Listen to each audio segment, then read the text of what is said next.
Press club में मैं आप सबका स्वागत करता हूँ। मेरे साथ जयशंकर ठाकुर जी, जो जिला विभाग के मंत्री शांति कार्यकारी अध्यक्ष जी हैं, आदरणीय ठाकरे जी हमारे विधायक जी हैं और शहर अध्यक्ष जी हैं, आदरणीय जी, आदरणीय मोदी जी, कपिल जी और विशाल जी और सभी हमारे पत्रकार साथीगण।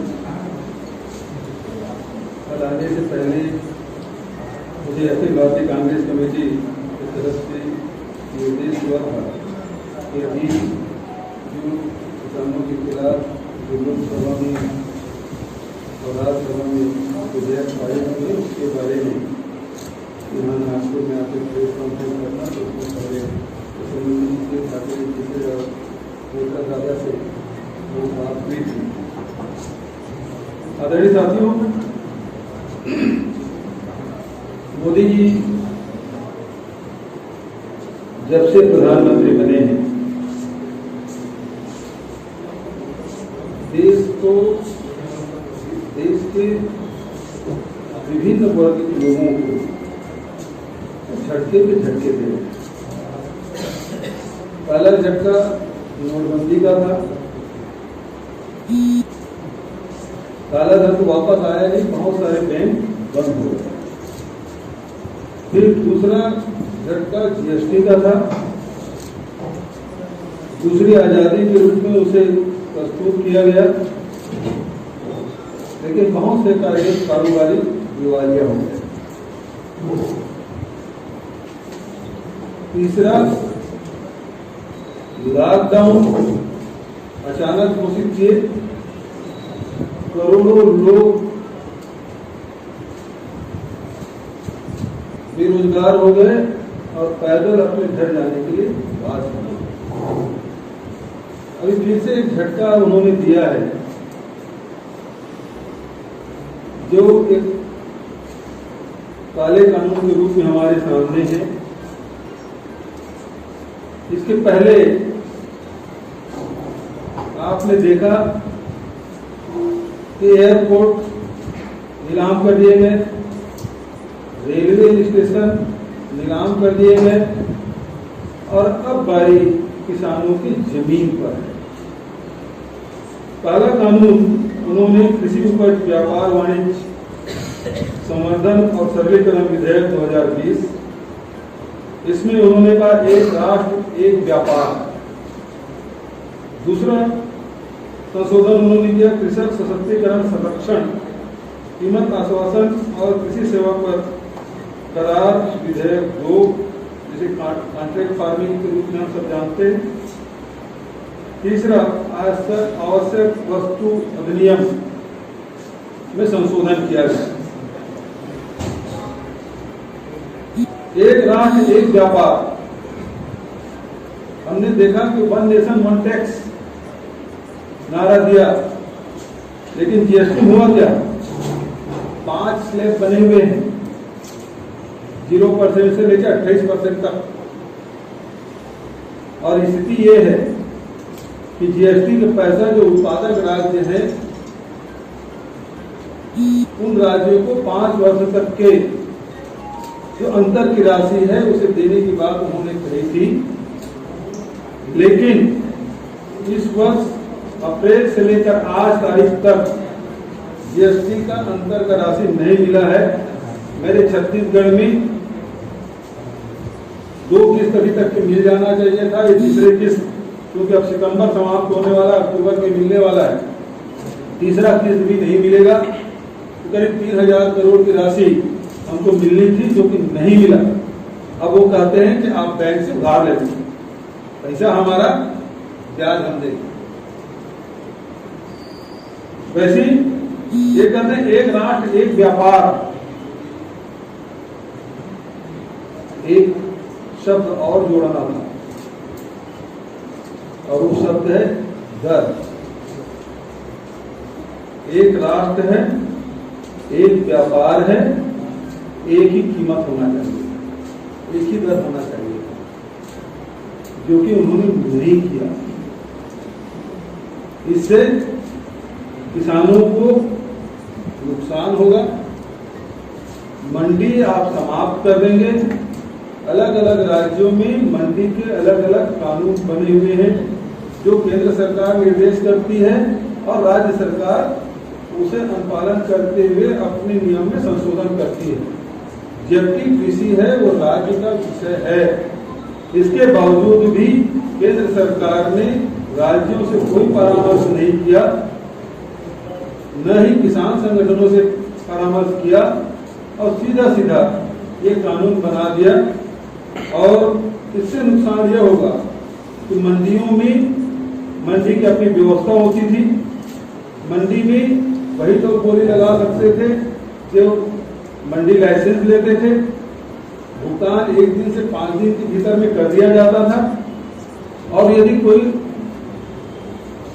क्रेता और विक्रेता के बीच में कोई विवाद हो तो मंडी सचिव ही फाइनल अथॉरिटी हुआ करते थे, जो 5 दिन के अंदर में उसे निराकृत कर देते थे। लेकिन अब जो नियम बना है उसमें मंडी लाइसेंस लेने की कोई जरूरत नहीं है। मंडी में जाके खरीदी करने की कोई जरूरत नहीं है। आपके पास पैन कार्ड होना चाहिए। पैन कार्ड के माध्यम से बाहर में आप खरीदी कर सकते हैं। इससे यदि कोई विवाद होता है तो एसडीएम एक पैनल बनाएगा और वो सुझाव देंगे, उसके हिसाब से होगा। वो 7 दिन, फिर 15 दिन, फिर 7 दिन, इस प्रकार से ये कई सप्ताह बीत जाएगा, लेकिन किसान को न्याय नहीं मिलेगा। और फिर यदि लाइसेंस है तो लाइसेंस निरस्त करने की व्यवस्था थी।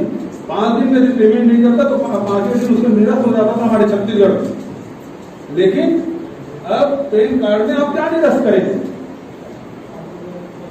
और बाहर में भी खरीदी बिक्री हुई है तो फिर उसके पकड़ क्या है? यदि किसान ने धान बेचा, गेहूं बेचा, कोई सामान बेचा तो उसके पास आधार क्या है कि उन्होंने बेचा है और इतना सामान दिया है। मंडी में तो ये मंडी एक्ट के माध्यम से ये प्रमाणित होता था कि हाँ ये किसान है, इतने एकड़ जमीन है, इतना धान या गेहूं लाया है, और वो खरीदार खरीदता था तो वो पूरा प्रमाणित रहता था। लेकिन अब बाहर मंडी के बाहर में खरीदी होगी, पैन कार्ड के माध्यम से खरीदी होगी, तो आप कैसे उससे जस्टिफाई करेंगे कितना अनाज उन्होंने बेचा या उन्होंने खरीदा, पैसा दिया नहीं दिया, और उसका निराकरण कैसे होगा?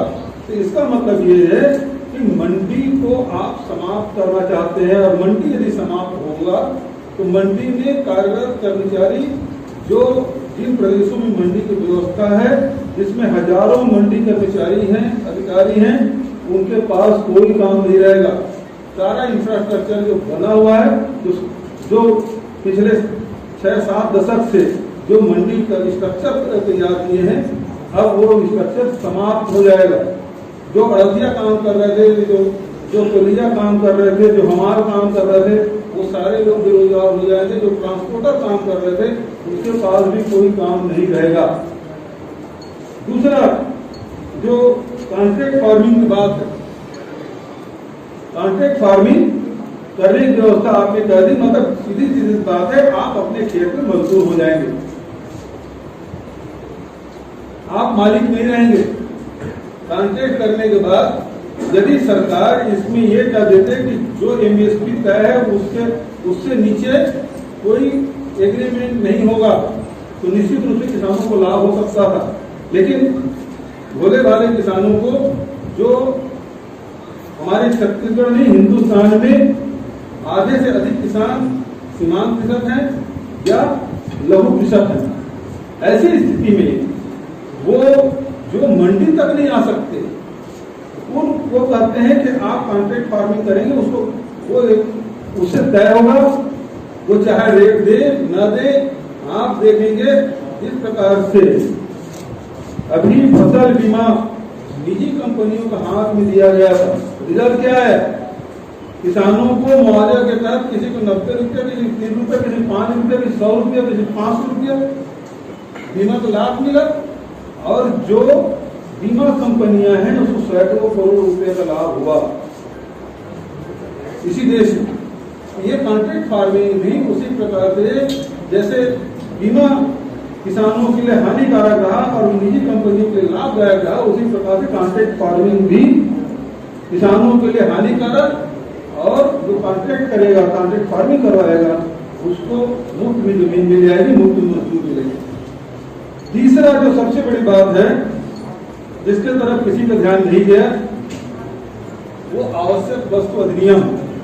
आवश्यक वस्तु अधिनियम में पहले ये तय था कि आप अनाज कितने क्विंटल तक के रख सकते हैं। वो अलग अलग राज्यों में वो सीमाएं अलग अलग तय थी, लेकिन अब जितने भी जो जमाखोर लोग हैं उनको छूट दे दी गई। यदि आपात स्थिति है या युद्ध की स्थिति है तभी छोड़ के कोई भी व्यक्ति कितना भी अनाज